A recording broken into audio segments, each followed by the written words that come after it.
Well, good morning, everybody, and glad to be here on this lovely rainy day in Kingston. So, get right to the matter here. In this presentation, I'm looking at the training establishment of the early Royal Air Force, 1917 to 1925, focusing a little more on the wartime period because I know Ross is going to have lots to say about the interwar period later. So this period covers the transition from the Royal Flying Corps and the Royal Naval Air Service establishments to the unified RAF in 1918, the search for new missions in 1919, and the 1920 demobilization and eventual establishment of the new training regime in 1925. This is the convenient point to end the debate, as this is the end of the RAF's childhood, as it has been described by some historians. So here we just have the two major pre-war training areas, the Central Flying School Upavon, and then RNAS Eastchurch. So in 1917 and 1918, the Royal Flying Corps and Royal Naval Air Service grew in size and sophistication. During the wartime period, the training establishment was geared toward producing primarily pilots, observers, and technicians to meet wartime requirements. The Royal Flying Corps, Central Flying School at Upavon, and the RNAS School at Eastchurch were initially too small to cope with the expansion and attrition of the air services. In 1915, the air training organizations were increased by the integration of civilian schools to fill demand created by the war, and by May 1915, there were in total 11 schools. Schools of military aeronautics were established at Reading and Oxford by December 1915, and the cadet wing of the RFC was founded at Denham.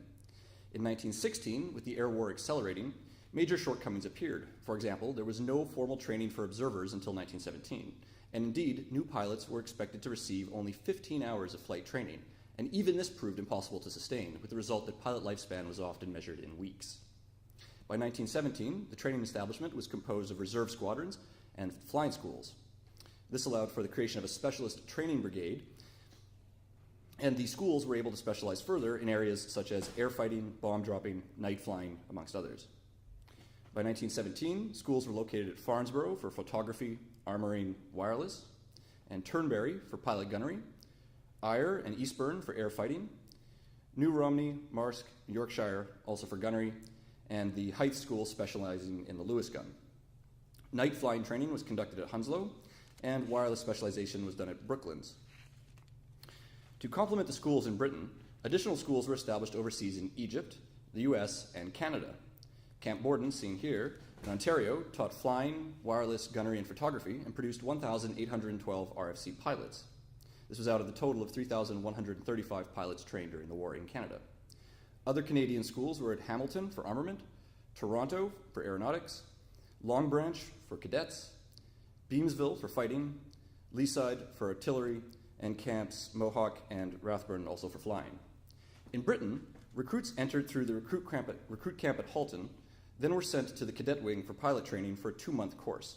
During this time, new pilots were given wide instruction in topography, gunnery, photography, observation, and so on. The training establishment was divided into 3 groups, with headquarters at York, London, and Salisbury, with Brigadier General Salmond in overall command. In June 1917, 5,841 pilots were being trained, with 4,650 of those expected to actually graduate. As we can see, this was an enormous brute force initiative. The idea was to train as many pilots as possible. Pilots generally received only 20 hours or less of solo flying. In August 1917, around the time of the second Smuts report, the RFC training brigade was expanded into a division, and the 3rd and 4th schools of military aeronautics were established at Denham and Bristol. In August, the Gosport School of Special Flying was established with Lieutenant Colonel Robert Smith Berry of Gosport System fame in charge. By November 1917, officers' technical schools had been established at St. Leonard's and Hastings, which provided graduates the ability to streamline into the cadet wings with a proper technical background. An equipment officer school of instruction was split from the Reading Flight School and located at Henley, and a bombing instructor school was opened at Langham Place in London. In October 1917, Smith Berry standardized his training technique in the now famous General Methods of Teaching Scout Pilots manual. Despite this expansion of the training establishment, at this point in the war, the hard-pressed RFC aviators were receiving only 17.5 hours of instruction. This was changed in 1918 when Chief of the Air Staff Frederick Sykes required that pilots receive at least 50 hours of training. By the end of 1917, the Smuts Committee report, at the behest of Prime Minister David Lloyd George, now put the RFC and RNAS under the same Air Ministry, with the RAF formed officially in April of 1918.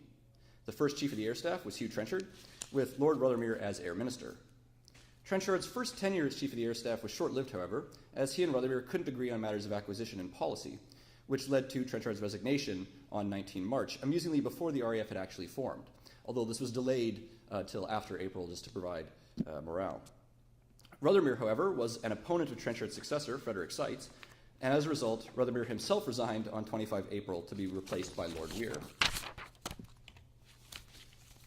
From March to December 1918, the RAF required 1,293 pilots to be trained each month. Every month, 300 cadets entered the now 6 cadet wings.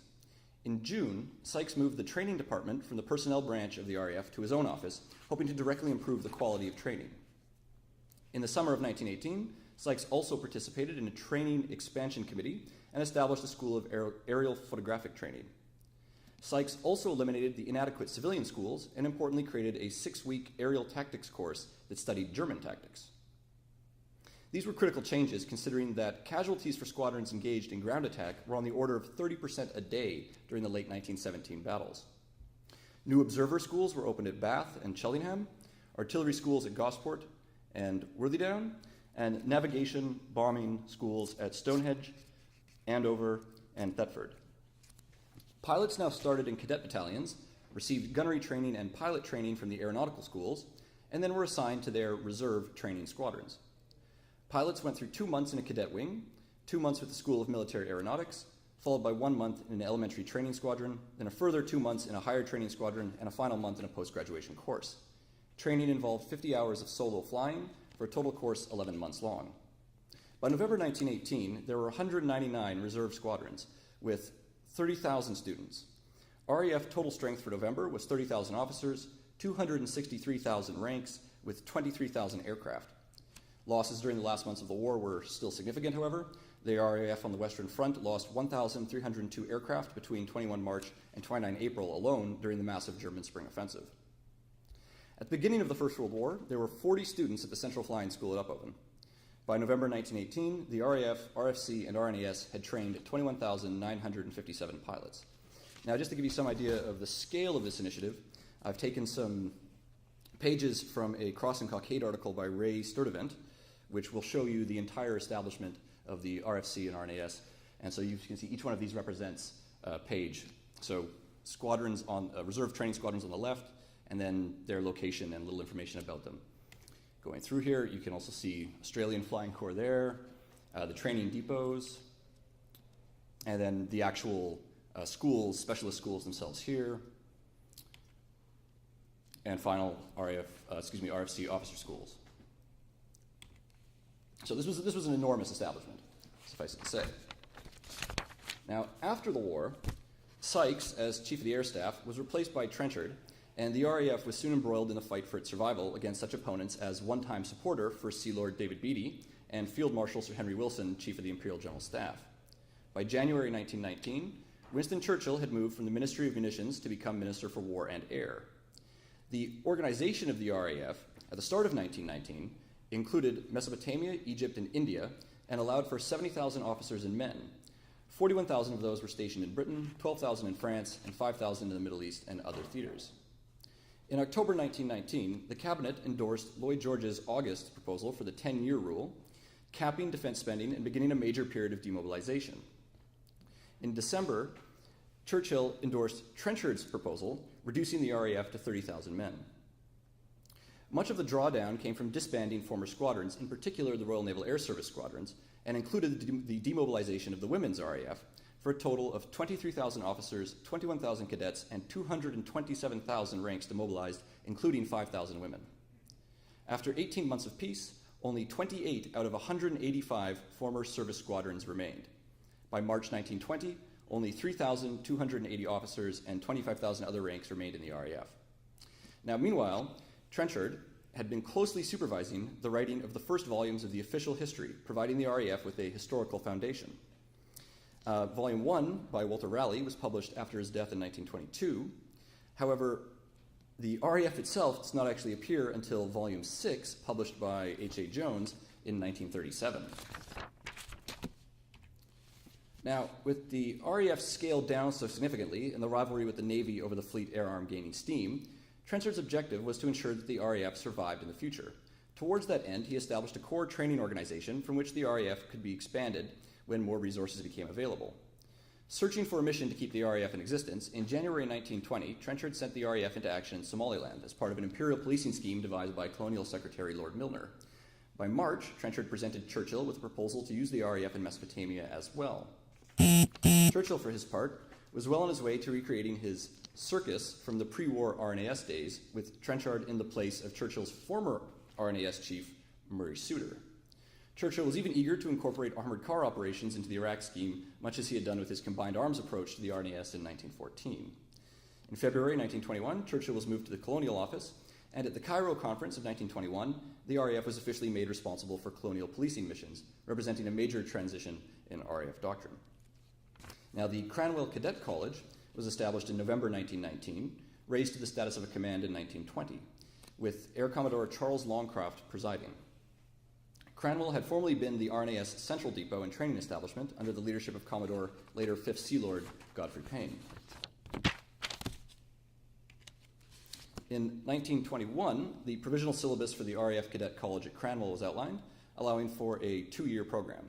In 1923, Cranwell admitted 30 cadets, with expectations that up to 120 would be required to maintain the RAF Officer Corps. At that time, the RAF pool of candidates was provided through Cranwell, a small number coming from the universities, and the rest from the short service commissions, which lasted 5 years and were the most popular choice. Candidates were selected based on their educational background, with priority going to those trained in engineering.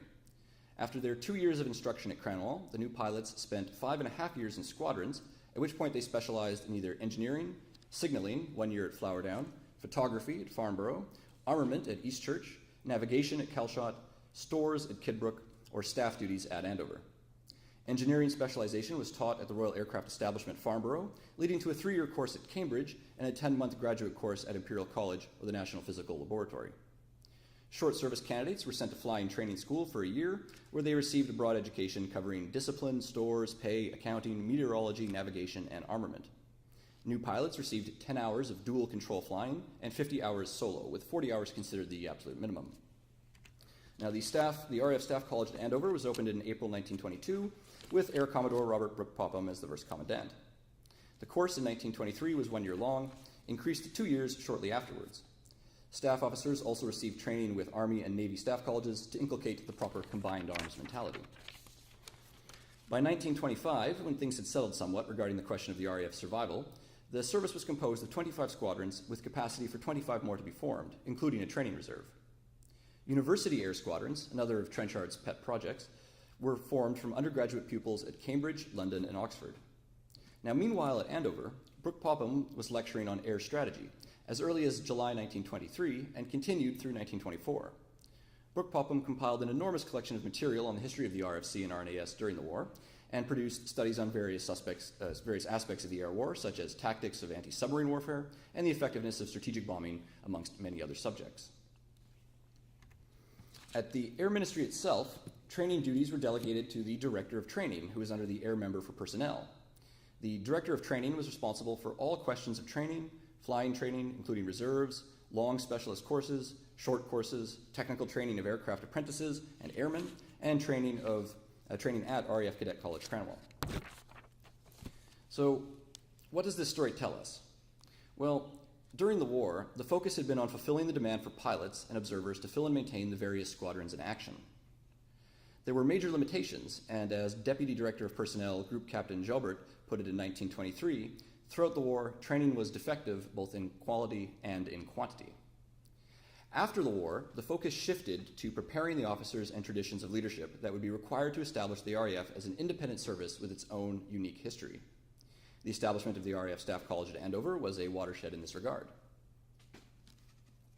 It's worth noting that in November 1926, it was recognized that the collective defense of the Commonwealth required that several countries of the Empire also establish air forces with a common system of organization and training and the use of uniform manuals, patterns of arms, and equipment. Now, just last slide. Part of the scheme to provide the RAF with its own culture and heritage, including the publication of the official histories, was the formation of the RAF pageants and displays, starting in 1920. These were